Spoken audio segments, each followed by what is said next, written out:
And with record-breaking numbers, local election officials are thankful for a new law allowing them to unseal and begin counting ballots prior to Election Day. As Q2's Jay Cohn reports, it's just what the doctor ordered as the COVID-19 pandemic forced much of Montana to an all-mail-in election. Let the counting begin. The number of votes cast this election year already has set a new record across Montana. Now the hard part, counting those thousands of ballots. As you can imagine, the process of opening, flattening, and getting those ballots ready to be counted is both labor-intensive and time-consuming. It really is. Our choke point is actually human hands unfolding paper. You know, the machines run pretty quickly, but they're not that.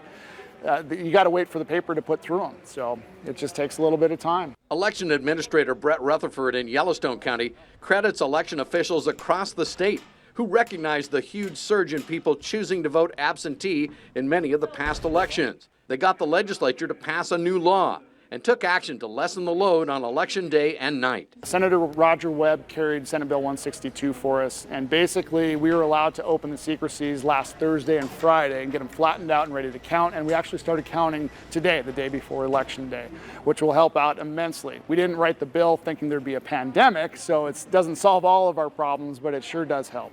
Presidential election years are always the most stressful on election officials, but this year may take the cake. Made even more stressful this year with numerous lawsuits challenging everything from the mail-in election itself to the deadline for turning in ballots to restricting the number of ballots one person can collect and turn in.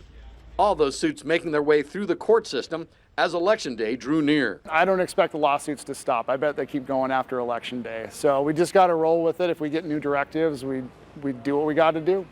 Even with a day's jump start on counting ballots, officials say to expect many of the races not to be finalized until Wednesday afternoon or later. So patience will definitely be a virtue for all of us in this 2020 election year, an election year like no other. In Billings, I'm Jay Cohn reporting for MTN News. And with this year's early ballot counting, Rutherford expects the first vote totals released at 8 o'clock tonight will be a much larger sample than in years past, and we will be the first with those early numbers. So keep it here on Q2 for complete election night coverage beginning at 4 o'clock this afternoon.